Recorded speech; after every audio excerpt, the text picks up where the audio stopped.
terkait tentang itu, eh, setiap orang itu pasti punya kesalahan, termasuk materi hiburan yang lain juga pernah melakukan kesalahan. Tapi di sini materi akan mencarikan solusi gimana cara menyelesaikannya, dan terutama Federasi sendiri nanti menyelesaikannya gimana, kira-kira seperti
Assalamualaikum warahmatullahi wabarakatuh. Yang saya hormati Bapak Ketua KPD BUK di Kecamatan Tenanggu, Bapak Ibu Guru BUK Sekolah Tenanggu. Pertama-tama marilah kita panjatkan rasa syukur kepada Allah Subhanahu wa taala yang mana pada siang hari ini kita masih diberikan limpahan berkah dan hidayahnya hingga dapat menghadiri diseminasi budaya positif di sekolah oleh Nasional PKP Angkatan 9 Kabupaten Blitar. Salam salam tetap kita aturkan kepada Nabi Muhammad SAW. Mudah-mudahan kita semuanya yang hadir pada siang hari ini senantiasa mendapatkan manfaatnya dengan ulama. Yang pertama saya ucapkan terima kasih atas kehadiran Bapak Ibu semuanya yang pada siang hari ini berkenan hadir memenuhi undangan saya dalam penyampaian diseminasi budaya positif di sekolah. Bapak Ibu perlu ketahui bahwasanya ini merupakan tugas saya sebagai CDP Angkatan 9 Kabupaten Blitar pada modul 1.4 yaitu terkait dengan budaya positif di sekolah. Langsung saja sebelum kita menginjak ke materi, mohon maaf Bapak Ibu, ini sifatnya kita diskusi, kita berbagi, kita sama-sama belajar. Nanti apa yang saya sampaikan dalam materi ini kita ada kesepakatan bila mana materi ini nanti bermanfaat bisa kita ambil, kita terapkan ke sekolah kita masing-masing. Jadi next yang kita sebelum menginjak ke materi kita briefing dulu ya. Begini, kata kuncinya adalah tiang bendera itu tegak lurus. Ya. Kata kuncinya adalah tiang bendera itu adalah tegak lurus. Kalau bola sama dengan 2, tongkat sama dengan 5, kira-kira gawang kira-kira berapa ya? Jadi kita melatih konsentrasi.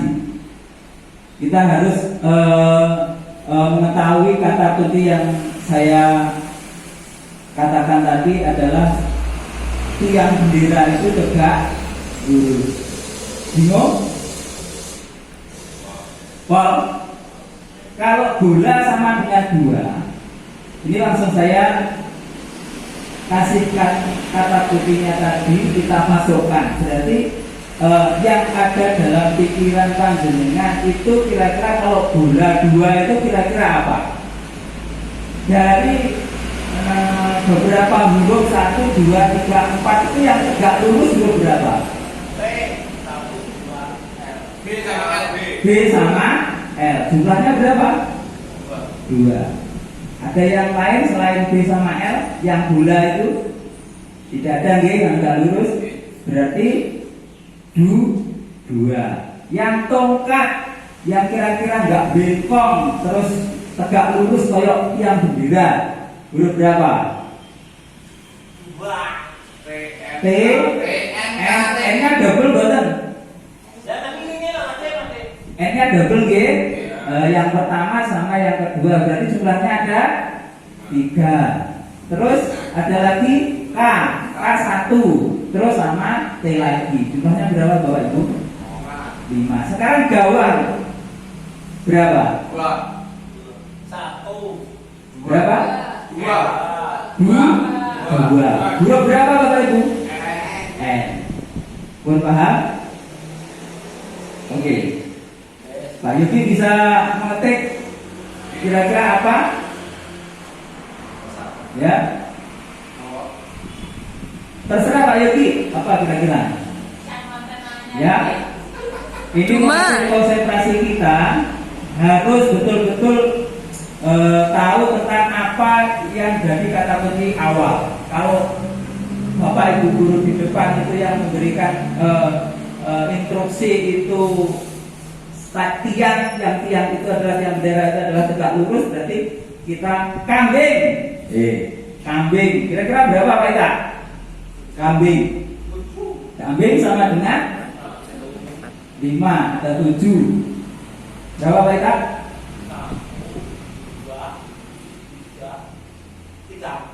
Salah. Berapa? 7. K-nya 1, M-nya 2, B-nya 1, I-nya 1, N-nya 2, sama dengan 7. Namun nanti bisa disampaikan atau diajarkan untuk anak-anak dalam kita membuka kelas maupun dalam sebelum kita melakukan pemanasan dan sebagainya. Next, kita kembali ke materi Pak Yogi. Oke, Bapak Ibu yang saya hormati, di sini saya hanya berbagi, kita sama-sama belajar, bukan dalam artian saya menggurui panjenengan semuanya. Saya cuma ingin menyampaikan hasil dari pendidikan saya selama kurang lebih 2 bulan di PGB Angkatan 9. Di sini saya membahas tentang diseminasi budaya positif di sekolah. Next. Yang pertama adalah, lanjut Pak Yogi, latar belakang dari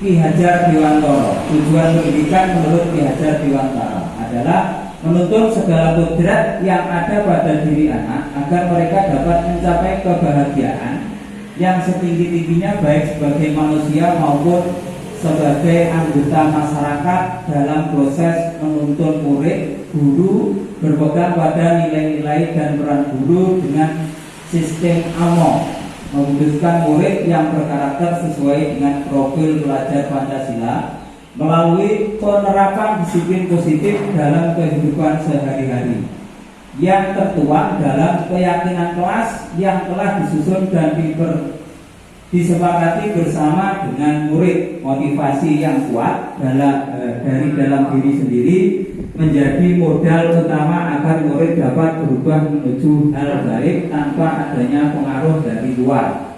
Mereka akan tetap berperilaku baik dan sesuai dengan nilai-nilai kebijakan atas kesadaran sendiri untuk menjadi manusia merdeka. Jadi kami mengambil latar belakang sesuai dengan tujuan pendidikan Ki Hajar Dewantara. Boleh diklik Pak Yogi? Ya. Di salah satunya di dalam tujuan pendidikan itu adanya budaya positif di sekolah. Tujuan kita dalam budaya positif di sekolah yang pertama adalah mewujudkan terciptanya budaya positif melalui pembiasaan disiplin positif. Kira-kira menurut Bapak Ibu semuanya budaya positif itu seperti apa? Disiplin tepat waktu, termasuk berarti disiplin. Tanggung jawab masuk betul? Berarti termasuk tanggung jawab. Yang kedua, mewujudkan merdeka belajar pada proses pembelajaran dengan memberikan kebebasan bagi anak untuk bereksplorasi, berpendapat dan bertindak sesuai dengan kodratnya. Jadi anak-anak zaman sekarang itu kita itu dianjurkan untuk menuntun murid sesuai dengan kehendak kodratnya. Jadi kadang itu, ini pengalaman saya sendiri, kita waktu mengajar, kadang apa yang materi yang akan saya sampaikan itu kadang anak-anak itu bosan, gak seneng. Pak, olahraga mau ngeten, aku pengen olahraga ngeten ini Pak, gak warasan-asan kalau olahraga ngeten. Seperti itu yang pernah saya alami. Mungkin panjenengan semuanya juga pernah mengalami situasi seperti itu. Next. Yang berikutnya adalah menumbuhkan motivasi intrinsik dari diri murid untuk melaksanakan nilai-nilai kebajikan. Berarti anak itu dari diri sendirinya itu sudah punya nilai-nilai kebijakan. Suatu misal adalah mau berangkat sekolah, biasanya pamit dengan orang tua dengan salaman, salim sama dua orang tua. kadang anak itu juga mempunyai kesadaran membantu orang tua baik di rumah maupun di sekolah. Next. Sekarang setuju dan atau tidak setuju. Coba saya bertanya kepada Bapak Ibu semuanya, hukuman dapat mendisiplinkan anak. Menurut panjenengan gimana Bapak Ibu? Di situ hukuman dapat mendisiplinkan anak. Gimana Pak Ita? Setuju. Setuju? Setuju, ya. Hukuman dapat mendisiplinkan anak. Itu kita lihat dari kita mengarahkan terkait dengan hukuman tersebut. Ya, kalau misalkan fisik kita disuruh misalkan anak itu melakukan kesalahan, ayo memutar lapangan 5 kali atau 10 kali, itu tidak wajar, gitu. Yang jelas itu tidak mendisiplinkan anak. Itu akan berakibat nanti anak tersebut yang pertama merasa tidak senang terhadap Pak Guru atau Ibu Guru yang memberikan hukuman tersebut. Terus yang jelas itu pasti membenak di ingatan anak tersebut. Mungkin nanti merasa gundah, merasa tidak suka dan sebagainya. Yang kedua, pemberian hukuman dengan hal positif seperti membaca atau membersihkan halaman sekolah dapat meningkatkan disiplin anak. Tidak setuju. Gimana? Tidak setuju. Ada yang tidak setuju? Ada yang setuju? Hal positif tetapi siswa telat nih kok. Oke. Ada yang setuju dan tidak setuju. Menurut saya pribadi, dilihat dari situasinya ataupun dari beberapa hukuman tersebut, jangka waktunya atau mungkin lama tidaknya nanti. Kalau misalkan disuruh membersihkan halaman, terus halaman di sekolah ini beberapa luasnya ratusan meter persegi, otomatis kan juga tidak. Yang jelas pemberian hukuman dengan hal positif seperti membaca atau membersihkan halaman itu semampunya anak. Cuma tujuan kita adalah memberikan hal positif untuk mendisiplinkan anak. Yang ketiga, memberi penghargaan dapat meningkatkan motivasi belajar anak. Setuju betul? Yang ketiga, memberi penghargaan dapat meningkatkan motivasi anak belajar anak. Ya, ada yang setuju, ada yang tidak. Menurut saya pribadi, kalau terus-terusan diberi penghargaan itu juga tidak baik. Ya, mungkin sesekali sebagai apresiasi kita memberikan motivasi kepada.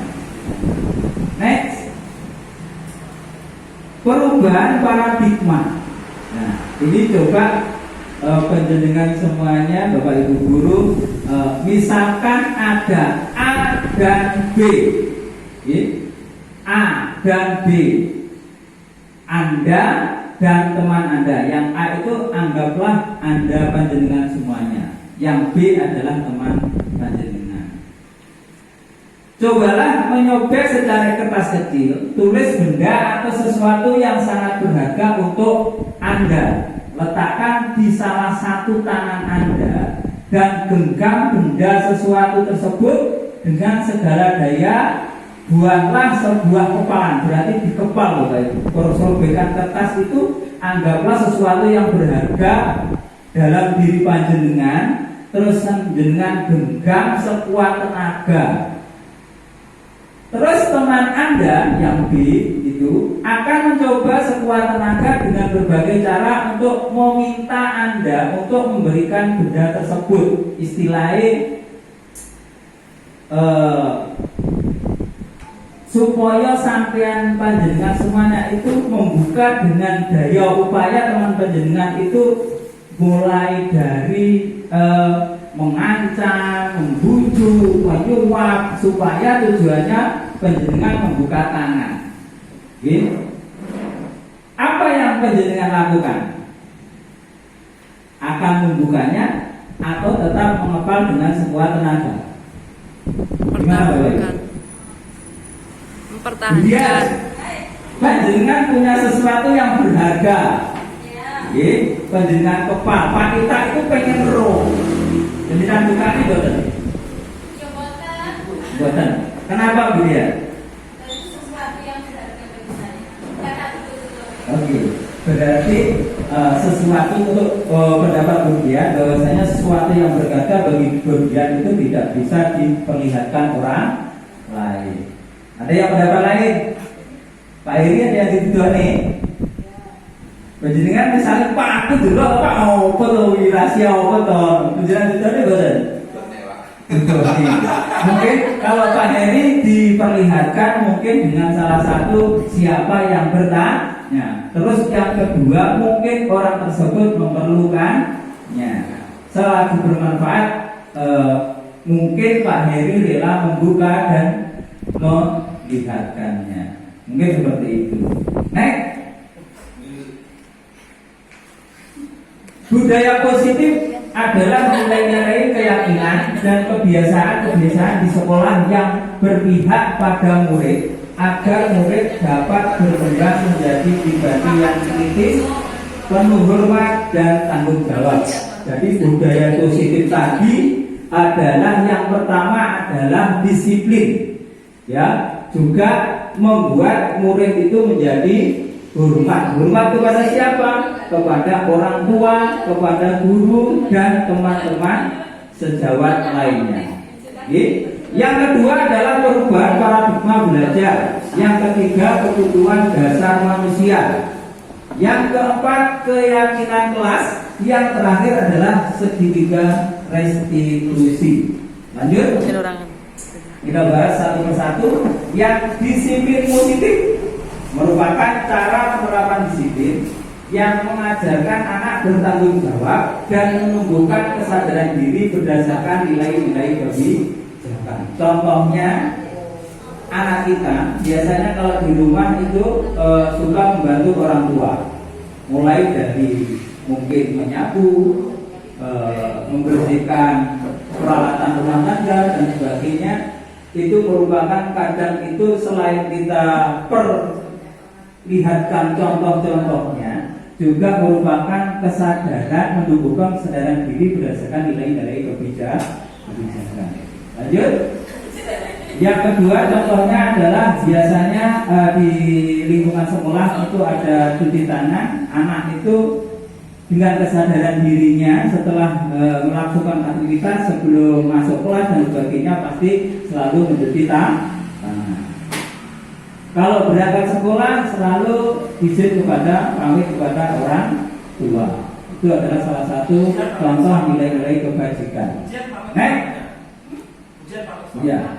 Nah, kalau bapak ibu guru jelas pasti yang cewek pamit suaminya, yang cowok pamit istrinya. Pak Ita pamit enggak? Nah, Pak Ita pamit betul. Oh, diambung sih, luar biasa.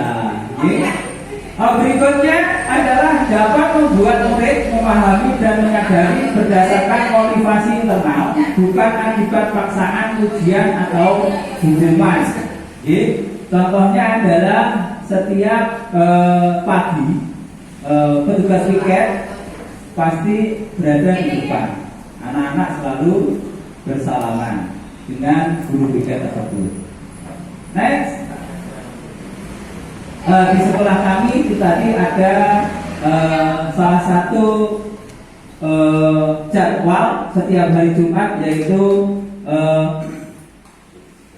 memungut sampah dimanapun tempatnya. Setiap Jumat pagi sebelum sholat duha dan tahlil yasin, anak-anak itu disuruh memungut sampah mungkin di depan lingkungan sekolah, di halaman maupun di belakang, pokoknya di sekitar lingkungan sekolah. Next. Berikutnya adalah perubahan paradigma belajar. Untuk membangun budaya yang positif, sekolah perlu menyediakan lingkungan yang positif, aman dan menyenangkan agar murid mampu berpikir, bertindak dan mencipta dengan merdeka, mandiri dan bertanggung jawab. Jadi dari beberapa lingkungan sekolah itu menurut saya pribadi yang saya tahu kalau di sekolah saya itu paling welek sekolah. Jadi kalau dikatakan nyaman itu kalau menurut saya kurang nyaman. Amannya insya Allah aman, tapi untuk kebersihan kelas itu kalau saya pribadi menurut saya sekolah saya itu kurang maksimal. Jadi anak-anak mungkin belajarnya pun kurang begitu nyaman. Kebutuhan dasar manusia, ada beberapa kebutuhan dasar manusia, diantaranya adalah kebutuhan dasar manusia bertahan hidup. Jelas manusia itu bertahan hidup. Dua, cinta dan kasih sayang. Yang ketiga, kebebasan. Yang keempat, kesenangan dan kekuasaan. Mungkin ada lagi Bapak Ibu kebutuhan dasar manusia. Selain ada 1, 2, 3, 4, 5. Jelas dia bertahan hidup. Ya, manusia itu hidup di dunia jelas harus bisa bertahan hidup. Jadi bekerja, mencari nafkah dan sebagainya. Tujuannya adalah untuk supaya kita itu bertahan. Yang kedua, cinta dan kasih. Kita punya anak istri, punya suami.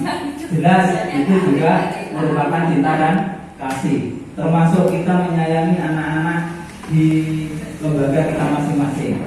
Ya. Yang berikutnya kebebasan. Jelas manusia butuh kebebasan. Oke, panjenengan misalkan dikuwekang nang omah terus buru mboten. Senane bojone dia Kita harus butuh kebebasan. Yang berikutnya kesenangan. Oke, jelas kita kalau bekerja terus-terusan tanpa adanya kesenangan juga bosan. Oke, kadang karena maaf bila pekerjaan, bila apa itu tidak pernah berhenti berlibur. Kita juga perlu kesenangan. Yang ketiga adalah kekuasaan. Kekuasaan di sini artinya adalah apa yang kita lakukan itu merupakan keinginan kuat kita sebagai manusia. Nah, sekarang kita membentuk keyakinan kelas. Mungkin Bapak Ibu semuanya yang di lembaganya belum pernah melaksanakan keyakinan, ini nanti kita coba membuat keyakinan kelas dan kesepakatan kelas. Kesepakatan juga impian. Ada kesepakatan kelas, ada juga impian kelas. Coba saya tanya Bapak Ibu, adakah Bapak Ibu sebagai guru PJUK sudah membuat kesepakatan kelas pada kelas Bapak Ibu? Terima kasih. Sudah. Sudah? Yang jelas begini Bapak Ibu, keyakinan atau kesepakatan kelas itu kalau kita sebagai guru makom itu yang jelas mulai dari kelas 1, 2, 3, 4 dan 5.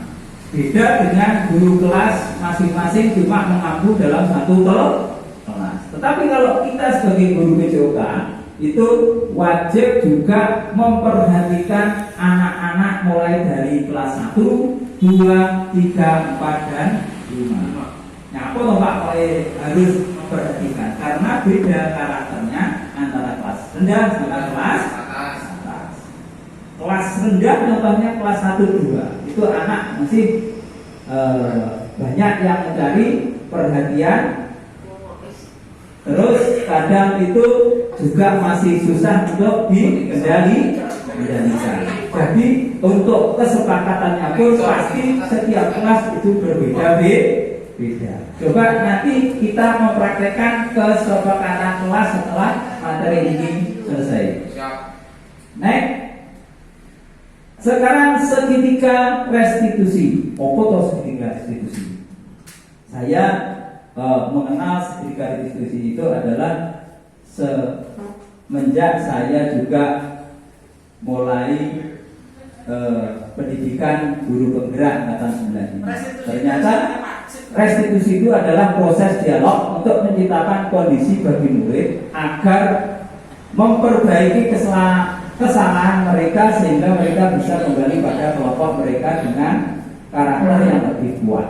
Jadi contohnya misalkan dalam pembelajaran olahraga, kadang anak itu tidak menutup kemungkinan pasti ada yang bertengkar, lolokan, mungkin waktunya olahraga tidak memakai seragam olahraga. Itu kalau kita mau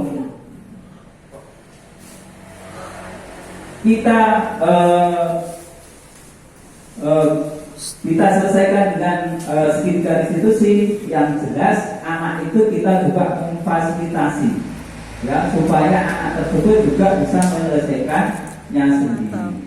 Bukan kita yang menyelesaikan, tapi kita cuma mengarahkan ya, mengarahkan juga memberikan dorongan, keyakinan dan sebagainya supaya anak tersebut bisa menyelesaikannya sendiri. Ya, next, menyetabilkan identitas. Ya, berdasarkan prinsip membuat kesalahan adalah sebagian dari proses pembelajaran. Betul. Lanjut, yang berikutnya adalah membuat kesalahan sesuatu yang wajar. Tidak mungkin, kita sudah sendiri juga, bapak ibu gurunya itu juga pasti pernah melakukan kesalahan. Manusia itu tidak luput. Wong Jawa ini nggak luput saka salah. Ya pasti mempunyai kesalahan. Next, Pak Yogi. Validasi tindakan yang salah berdasarkan prinsip setiap perilaku berubah memenuhi suatu kebutuhan tertentu. Guru akan tergeser dari pemikiran stimulus respon menjadi proaktif. Ketiga, mengenali dan mengakui kebutuhan murid ini dapat memperbaiki hubungan dengan murid. Lanjut. Nah, kamu bisa saja bertindak lebih gegabah lagi dari ini. Kamu bukan melakukan tanpa suatu alasan murid. Yang jelas, setiap anak dalam melaksanakan kesalahan pasti punya satu alasan. Jadi kalau kita merestitusi anak dalam melakukan kesalahan, itu kita bidik dari alasan mereka membuat kesalahan. Ya, setelah itu baru kita meyakinkan. Setelah meyakinkan, kita memberikan solusi sehingga anak tersebut akan bisa menyelesaikan masalah itu secara pribadi sendiri. Lanjut. Yang berikan menanyakan keyakinan. Ya, tadi yang saya katakan tadi termotivasi intrinsik saat perilaku tervalidasi dan identitas sukses telah stabil, maka murid telah siap mengaitkan keyakinannya dengan tindakan yang salah. Murid itu akan sadar, Bapak Ibu, setelah kita memberikan solusi dan sebagainya, hingga murid itu menjadi stabil, sehingga murid telah siap mengaitkan keyakinannya dengan tindakan yang salah. Dia akan merasa bersalah.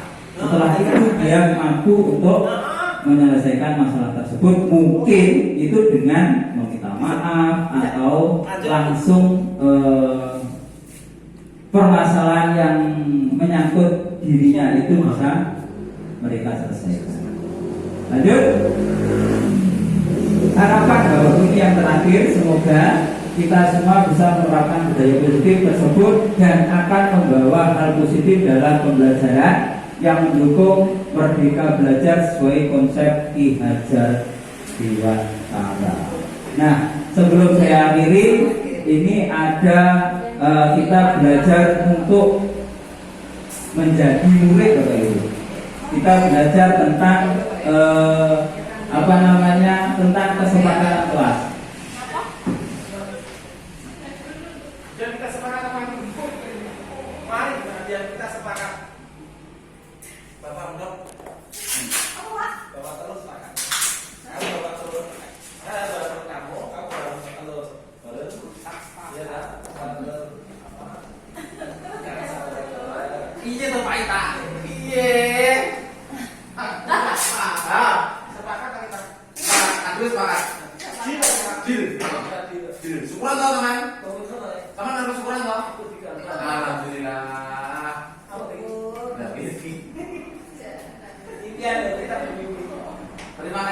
Silakan Bu Anis, untuk yang kuning adalah impian kelas panjenengan. Silakan menulis kalimat impian panjenengan membuat kelas itu yang bagaimana. Aku pengen kelas kuki berusaha pinter-pinter, misalkan selalu masuk tepat waktu, selalu dan sebagainya. Semuanya bukan satu-satu. Dua, yang satu kesepakatannya. Kesepakatan dalam kelas itu misalkan kelas itu pengennya ruangannya harus bersih. Ya, yang impian kelas kuning, warnanya kuning. Dua-duanya tulis. Terus kesepakatan yang warna apa? Silakan disepakati. Warna oranye. Silakan semuanya tulis. Nanti silakan ditempel di depan sesuai dengan kesepakatan, sesuai dengan yang tertera di situ. Yuk, silakan pinjam full point kalau tidak membawa full point.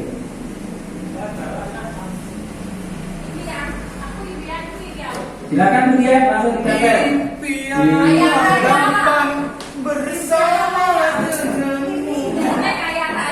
Impian kelas lebih bukan impian pribadi.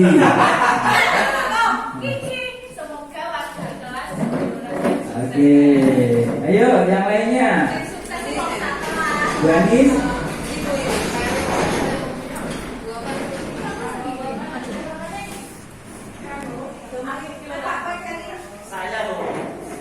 Saya minta agar semua kelas sholat berjamaah tertib. Oke, kita agar semua kelas impiannya adalah bisa sholat berjamaah secara tertib. Boleh.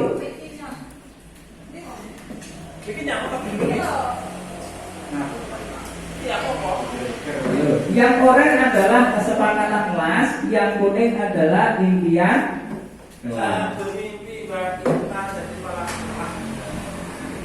Ya, silakan. Panjenengan semuanya itu anggap saja pelajar, murid. Aku pengen impian kelas kuki sing piye? Kabeh bener-bener, kabeh gak nakal.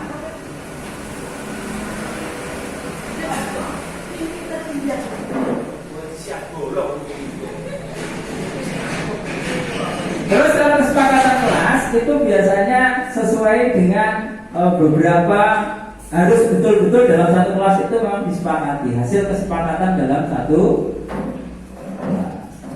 Misalkan pembelajaran akan dimulai bila mana semuanya sudah masuk kelas atau mungkin tepat waktu. Dilarang terlambat, boleh. Ayo bintang, silakan ditempel. Terus coba panjenengan apa yang dicatat bisa dibaca. Kesepakatan ada siswa putri cepat-cepat. Oke, bintang langsung dibaca. Panjenengan apa kira-kira yang menjadi impian kelas panjenengan? Murid saya berakhlak mulia, saling menghormati. Jadi murid lagi, kan jadi mulia. Oh ya, sama saja berakhlak mulia ya. Karena sekarang ini etika murid saat ini kurang sekali. Kalau gurunya ya seperti teman. Tepuk tangan buat bintang. Pelan-pelan, ya. Bu Intan menyampaikan, menulis bahwasannya muridnya itu, murid Bu Intan itu murid-muridnya bisa berakhlak mulia, saling menghormati antara teman-temannya dan juga bapak ibu. Mungkin bapak ibu yang saya hormati, dari saya diseminasi budaya positif di sekolah cukup sekian. Kita lanjut tentang kesepakatan kelas juga impian kelas. Bila mana saja ada kesalahan atau kurang lebihnya mohon maaf yang sebesar-besarnya. Kata-kata hari ini Saya ucapkan banyak-banyak beribu terima kasih kepada bapak ibu semuanya. Akhirul kalam, kita hidayah. Wassalamualaikum warahmatullahi wabarakatuh. Waalaikumsalam. 3 track. Assalamualaikum warahmatullahi wabarakatuh. Waalaikumsalam.